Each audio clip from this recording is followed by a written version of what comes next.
Whatever may be the source for dermatology, this video is going to help you to revise entire hair topic. Hello dear students, myself Dr. Maddineni Srinivas, dermatology faculty from Bharat. So let us begin our discussion with the very basics of the hair. So what are the phases of the hair cycle? Anagen phase, catagen phase, telogen phase. Remember, anagen phase is going to decide the maximal length of the hair. It is a growth phase. Whereas the catagen phase is the involution phase, telogen phase is the resting phase, after which there is going to be shedding off of the hair, exogen phase. Coming to certain investigations, remember students, hair pull test, it is positive in telogen effluent, and dermoscopy is going to show yellow dots in the patients of alopecia areata. Coming to the general types of the alopecia, you have two broad types. One is non-scarring variety and the other one is scarring variety. Non-scarring is also called as non-cicatricial alopecia. And what are the examples? Alopecia areata, Tinea capitis, which is of black dot grey patch variety, telogen effluent, anagen effluent, secondary syphilis, androgenetic alopecia. In the scarring variety, remember important examples like, for example, discoid lupus erythematosus, lichen planopilaris, and a variant of lichen planopilaris, that is frontal fibrosing alopecia. Recently, very hot topic. So many times questions were asked. Clinical features: in the cicatricial variety, there is going to be permanent destruction of the hair follicles. Non-scarring variety is a reversible loss without the hair follicle being destroyed. So coming to the management, obviously the non-scarring varieties, we should target the underlying condition. Like for example, in alopecia areata, we can give the intralesional steroids, or in the case of the telogen effluent, we can ask the patient to reduce the stress. And in the case of tinea capitis, treat the infection in the grey patch and black dot variety. Scarring type, so very important because it is an inflammatory condition destroying the hair follicles. So topical steroids or other immunomodulators are to be prescribed. Now coming to alopecia areata, remember students, it is an autoimmune disease which is going to target the anagen hair bulb. It can be associated with other autoimmune disorders like, for example, Hashimoto's thyroiditis, even vitiligo and atopic dermatitis. Clinical features: patients are going to have sudden onset of patchy hair loss, which is non-scarring. Obviously, it is going to show at the periphery, exclamation mark hairs are going to be present. And if you see the nails, there's going to be geometric nail pitting, which is of a superficial, regular and fine variety, exactly opposite to that of the pits which you are going to see in the psoriasis patients. Investigations, we have already seen yellow dots, and also we can see exclamation mark here on the dermoscopy.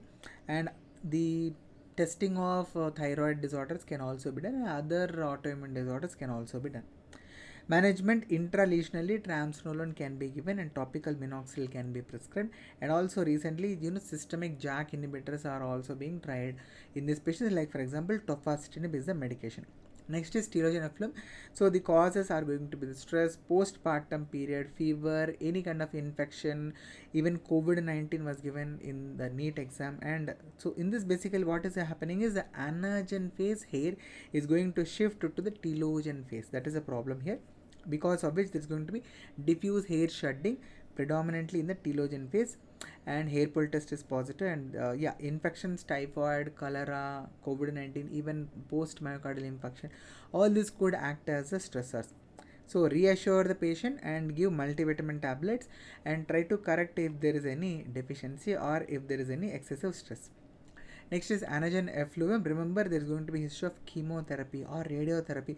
So basically, these are going to target the rapidly dividing cells, which are the malignant cells, and along with that, other rapidly dividing cells, that is the hair and also the mucosa, are going to be affected, because of which there is going to be loss of the anagen phase. Anagen phase is the first important phase of the hair cycle. And remember students, regrowth occurs after the cessation of the offending agent, so it is a reversible. So scalp cooling has been attempted, so that the drug delivery is going to reduce to the scalp. Next is secondary syphilis. So causative agent is treponema pallidum. So the characteristic alopecia is a patchy hair loss, which is called as moth-eaten alopecia. And the patients may also have other skin findings, like for example maculopapular rash, and also there can be mucous patches, snail track ulcers, and condyloma lata. which can be seen. Investigations, VDRL, RPR, depending upon the stage. So if it is secondary syphilis, VDRL, RPR, and if it is the primary syphilitic stage, dark field microscopy can also be done. And also not only that, even in the condyloma lata, there will be treponema pallidum, so we can perform this dark field microscopy. Treatment, benzathine penicillin is going to be the treatment. Injection.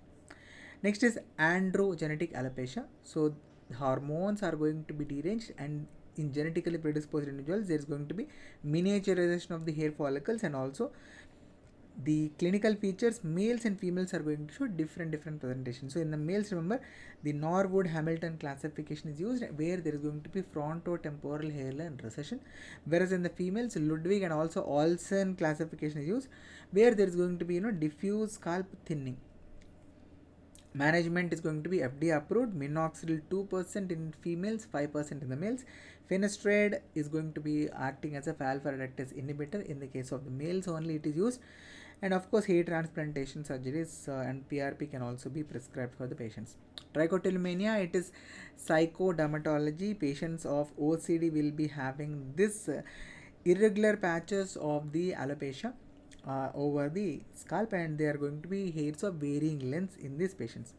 There can be a characteristic Friar Tuck's bit reversal therapy is the first line, and also SSRS can also be used in these patients. Next, scarring alopecia.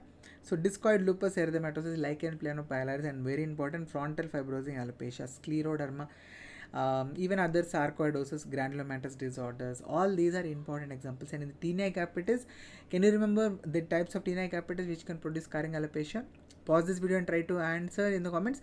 So if you have marked the answer as Favors and Kiran, absolutely correct. Okay, and also there is going to be follicular destruction via fibrosis in these patients. So loss of follicular openings with shiny smooth scalp zones can be seen, and permanent hair loss without hair regrowth is the characteristic feature of this scarring type of alopecia. Scalp biopsy can be done for the diagnosis, and also it can show the inflammatory infiltrate which is present, and also the fibrosis can be noted.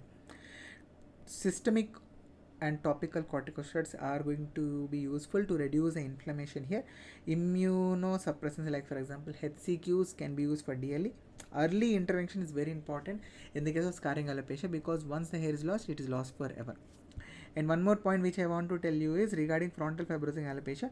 The patients are going to have the frontal part of the hair lost, and also there can be associated madarosis, that is the loss of the eyebrows. Students, I hope this video was helpful. If so, please do hit that like button. Also do subscribe to this video. Meet in the next video with another awesome dermatology lecture video. Happy learning. Bye bye.